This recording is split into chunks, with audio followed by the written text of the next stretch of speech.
కర్నూలు జిల్లాలో తలసేమియా వ్యాధితో బాధపడుతున్న పిల్లల కోసం టీజీవీ గ్రూప్ ఆధ్వర్యంలో ఏర్పాటు చేయనున్న రక్త మార్పిడి కేంద్రానికి మంత్రి టీజీ భరత్, ఎంపీ నాగరాజు భూమి పూజ చేశారు.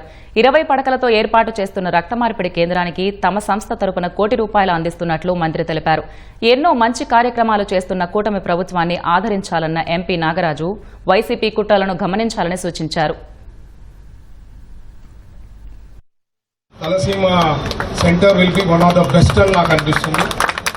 నాకు ఎప్పుడు హార్ట్ టచింగ్ ఉండేది మా గ్రూప్ నుంచి టీజీ వెంకటేష్ ఉచిత మినరల్ వాటర్ ప్లాంట్స్, దాని తర్వాతనో దాని ఈక్వల్గా నాకు తెలిసి ఈ ప్రాజెక్ట్ కూడా చెప్పొచ్చు నేను.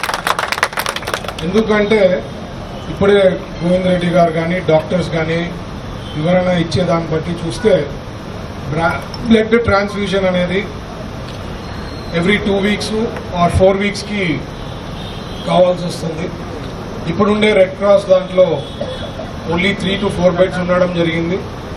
సెంటర్ అనేది ఒక 20 బెడ్స్తో ఉంది అంటే ఆ రికగ్నిషను, దానికి సంబంధించిన support system from state or central కూడా చాలా బాగుంటుందని ఉద్దేశంతో ఫాదర్తో నాతో డిస్కస్ చేసినప్పుడు అయితే ఫాదర్ డిసిషన్ తీసుకొని ఇక్కడ తలసీమ దానికి సెంటర్కి ₹1 కోటి చేస్తే చాలా బాగుంటుందనే ఉద్దేశంతో గ్రూప్ నుంచి ఇవ్వడం జరిగిందంటే ఈరోజు 25 lakhs చెక్ హ్యాండ్ ఓవర్ చేయబోతున్నాము.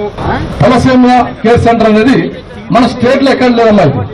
ఫస్ట్ టైం మన కర్నూలులో ఇంత బ్రహ్మాండంగా భారీ ఎత్తున దాదాపు ₹1.5 కోటి ఖర్చు అయితే maximum 90% of the fund TGV group నుంచి టీజీ భరతన్న గారు ₹1 కోటి దానికి అలాట్మెంట్ చేశారంటే చాలా చాలా మనం అంతా గర్వించాలా, చాలా చాలా సంతోషపడాలి.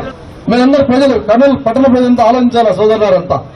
ఎందుకంటే కర్నూలులో రాబోయే లోకల్ బాడీ ఎలక్షన్స్ ను పరమావధిగా చేసుకునే వాళ్ళు ఎటువంటి అవకాశం లేకున్నా కూడా కర్నూలు ప్రజలను భయభ్రాంతులకు గురి చేసి ఏదో చిచ్చు పెట్టాలని చెప్పేసి పబ్బం గడపాలని చెప్పేసి వాళ్ళు ప్రయత్నిస్తా ఉన్నారు.